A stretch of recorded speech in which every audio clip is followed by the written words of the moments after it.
Halo kelas, selamat berjumpa kembali di kuliah daring Universitas Dinamika Bangsa Jambi.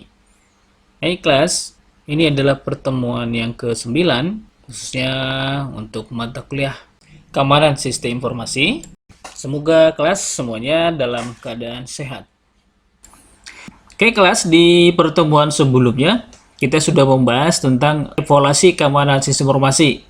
Dari rangkaian penjelasan di materi sebelumnya itu bahwa evaluasi keamanan sistem informasi itu adalah bagian yang sangat penting. Oleh karena hasil dari evaluasi keamanan sistem informasi tersebut itu bisa menjadi acuan atau pedoman untuk membuat kebijakan bagaimana dan apa yang harus dilakukan untuk mengamankan sistem informasi. Oke kelas, saya langsung saja menjelaskan materi bagaimana mengamankan sistem informasi kaitannya dengan pertemuan-pertemuan sebelumnya. Jadi perhatikan kelas keamanan sistem informasi sebelum saya lanjutkan. Maka diharapkan ke kelas teman-teman mungkin di beberapa tempat ada yang kesulitan sinyal untuk memutar videonya. Maka beberapa trik bisa dilakukan, misalnya lakukan download. Mungkin akan memakan cukup lama ya bagi tempat-tempat yang sinyalnya kurang bagus. Yang kedua, boleh melakukan perekaman layar ketika memutar video materi yang saya sampaikan, agar ketika mau mengulang kembali tidak perlu menggunakan akses internet. Atau bisa juga menggunakan tips-tips yang lain ya. Harapan saya meskipun di beberapa tempat, di tempat-tempat teman-teman kita yang lain ada gangguan ataupun kendala sinyal, mudah-mudahan itu tidak menjadi penghalang bagi teman-teman untuk mengikuti materi perkuliahan, khususnya materi di mata kuliah keamanan sistem informasi ini. Oke baik, langsung saja kita ke materinya. Kelas keamanan sistem informasi di pendahuluan ini disebut bahwa pengamanan umumnya pengamanan dapat dikategorikan menjadi dua jenis, yaitu yang pertama upaya pencegahan atau preventif, yang kedua pengobatan atau recovery. Nah ini bagian kedua. Nah kalau di pertemuan sebelumnya saya sebut ada upaya ya, upaya yang dilakukan itu bisa menggunakan tiga cara, yaitu upaya pencegahan preventif, yang kedua detektif, yang ketiga korektif. Nah setelah di tiga bagian itu kalau kita kategorikan, pada umumnya dia dikategorikan menjadi dua, yaitu menjadi upaya pencegahan dan pengobatan. Nah usaha pencegahan dilakukan agar sistem informasi tidak memiliki lubang keamanan. Sementara usaha-usaha pengobatan dilakukan apabila lubang keamanan sudah dieksploitasi. Jadi saya ulangi bahwa usaha pencegahan dilakukan agar sistem informasi tidak memiliki lubang keamanan. Itu yang disebut dia, makanya disebut dia upaya mencegah. Yang kedua, usaha-usaha pengobatan dilakukan apabila lubang keamanan sudah dieksploitasi. Jadi apabila sudah dilakukan pencegahan ternyata juga masih kebobolan, maka upaya selanjutnya dilakukan adalah pengobatan. Maka memang penting itu yang disebutkan, ada pepatah menyebut lebih baik mencegah daripada mengobati. Maka memang upaya pencegahan itu harus lebih konsen lagi ya. Kalau upaya pencegahan sudah sangat maksimal tapi masih juga ada gangguan atau kendala, maka upaya berikutnya adalah upaya pengobatan. Pengamanan sistem informasi dapat dilakukan melalui layer yang berbeda. Jadi pengamanan informasi itu bisa dilakukan pada beberapa layer. Nah, kalau kita melihat ada layer-layer keamanan informasi itu dalam beberapa referensi itu dibagi menjadi 5 layer. Itu yang pertama ada layer Information Security Policy and Standard. Jadi layer ini adalah lapisan kebijakan dan standar keamanan informasi. Layer yang kedua ini adalah tentang arsitektur dan proses keamanan informasi. Layer yang ketiga itu adalah tentang kepedulian ini ya, kepedulian dan pelatihan-pelatihan keamanan informasi. Layer yang keempat adalah layer atau lapisan teknologi dan produk keamanan informasi. Dan yang kelima ini layer atau lapisan di mana dilakukan upaya audit, pengawasan atau monitoring dan investigasi. Nah, ini nih beberapa layer ya yang bisa dilakukan untuk pengamanan sistem informasi secara terpadu. Nah, salah satu contoh dari antara layer itu adalah misalnya di layer transportasi ya. Layer transportasi dapat digunakan Secure Socket Layer atau yang sering disebut dengan SSL. Nah, umumnya metode ini digunakan untuk server web Jadi sebagai contoh, kalau kita melihat bahwa domain-domain sekarang sudah menggunakan HTTPS, S-nya itu adalah menggunakan secure, yang secure-nya itu digunakan pada socket. Jadi SSL ini digunakan untuk melakukan pengamanan di layar transportasinya.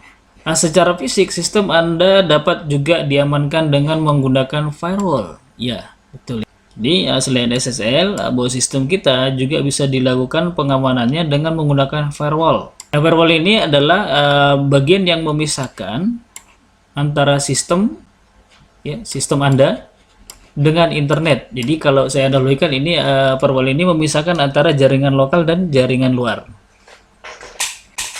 Nah, kemudian untuk mengamankan informasi bisa juga digunakan teknik enkripsi. Ini balik lagi ya ke pembahasan kita di sebelumnya tentang kriptografi. Bahwa selain menggunakan SSL, menempatkan firewall, mengamankan sistem informasi juga dapat dilakukan dengan menggunakan teknik enkripsi, yaitu melakukan beberapa proses penyandian informasi baik di tingkat aplikasi maupun di database-nya. Yang tujuannya agar aplikasi atau data-data yang ada di sistem dan atau di email itu tidak dapat dibaca oleh orang lain yang tidak punya hak akses atau hak untuk mendapatkan informasinya. Kaitannya dengan pembahasan itu, maka untuk melakukan pengamanan sistem informasi atau mengamankan sistem informasi dapat dilakukan dengan berbagai cara. Salah satunya adalah dengan mengatur hak akses. Nah, akses kontrol ini adalah cara yang sangat umum sekali ya. Ini cara yang sangat umum digunakan untuk mengamankan informasi. Nah, kalau saya sebutkan di beberapa pertemuan sebelumnya bahwa akses kontrol ini bisa digunakan dengan mengatur akses ke informasi. Dengan cara apa? Atau dengan mekanisme seperti apa? Yaitu melalui beberapa mekanisme, salah satunya adalah melalui mekanisme autentikasi dan akses kontrol. Nah, implementasinya seperti apa untuk mekanisme autentikasi dan akses kontrol ini? Yaitu antara lain contohnya adalah menggunakan username dan password. Nah, ini cara yang bisa dilakukan untuk mengamankan sistem informasi dengan menggunakan akses kontrol. Nah, di beberapa sistem operasi maksud saya, untuk menggunakan sebuah sistem atau komputer, pemakai itu diharuskan melalui proses autentikasi, yaitu dengan memasukkan user ID dan password. Nah, ini ya, jadi di setiap sistem operasi, sistem tersebut menginkludkan ada pengaturan untuk akses kontrol atau pengaturan hak akses yang umum sekali, yaitu adalah dengan menuliskan user ID dan password.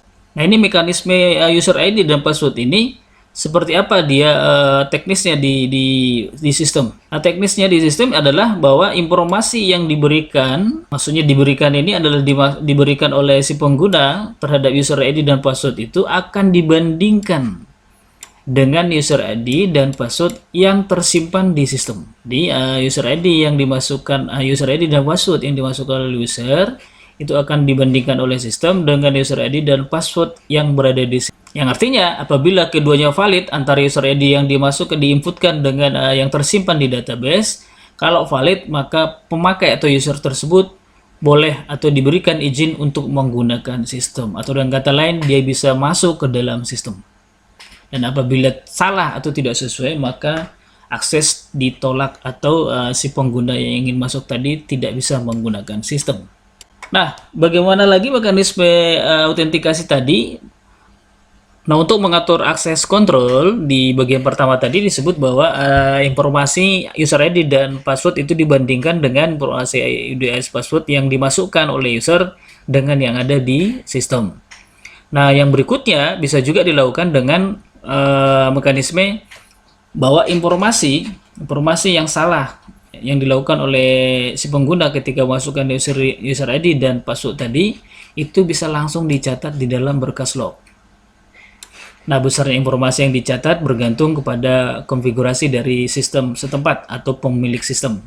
Misalnya, ada yang menuliskan informasi itu apabila pemakai memasukkan user ID dan password yang salah sebanyak 3 kali. Jadi ketika dia salah 3 kali, langsung menuliskan informasi dan memberikan feedback kepada yang memasukkan user ID dan password yang salah tadi. Ada juga yang langsung menuliskan informasi ke dalam berkas log meskipun dia baru 1 kali salah. Nah, informasi apa yang dicatat di dalam berkas lognya itu bisa diatur dengan beberapa kebutuhan. Misalnya ada beberapa administrator sistem yang kemudian menyimpan informasinya itu, misalnya user ID-nya disimpan, password yang digunakan yang salah itu juga disimpan, mulai dari kesalahan pertama, kedua, dan berikutnya. Yang ketiga, waktu kejadiannya disimpan, dicatat, ya. Kemudian dari komputer mana dia menggunakannya juga disimpan, bahkan hubungan atau koneksinya juga dicatat, sehingga administrator itu bisa dapat lebih mudah untuk melakukan evaluasi terhadap keabsahan informasi ataupun kegiatan-kegiatan yang mengakses sistem tersebut dengan menggunakan data-data yang tersimpan di log berkas tadi. Nah, selanjutnya setelah proses autentikasi, pemakai diberikan akses sesuai dengan level yang dimilikinya. Jadi, itu yang disebutkan di pertemuan sebelumnya, bahwa setiap pengguna itu diberikan hak akses yang berbeda dan bahkan level yang berbeda. Nah, tujuannya itu agar autentikasi itu lebih mempermudah bagi si pemilik sistem untuk melakukan proses evaluasi keamanan informasi, baik penggunaan secara normal maupun tidak normal. Nah, biasanya akses kontrol atau kontrol akses atau pengaturan hak akses ini itu dilakukan dengan mengelompokkan pemakai di dalam grup. Ada grup yang berstatus pemakai biasa, ya. Jadi misalnya dia hanya boleh menginputkan saja datanya, tidak boleh merubah atau bahkan menghapus.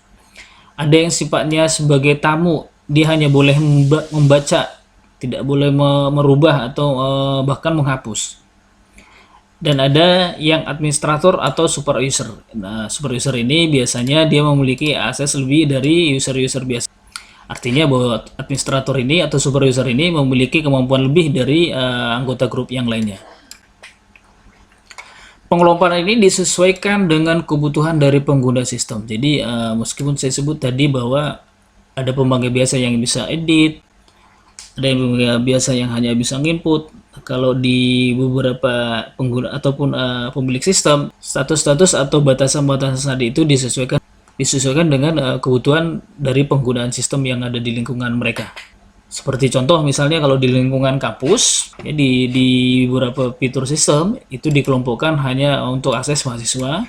Kemudian ada yang hanya untuk akses staff, ada yang akses karyawan, ada yang khusus akses administrator. Nah, sementara itu di lingkungan bisnis mungkin ada beberapa kelompok, misalnya seperti ada kelompok bagian finance, ada bagian engineeringnya, ada bagian marketing, dan bagian-bagian lainnya.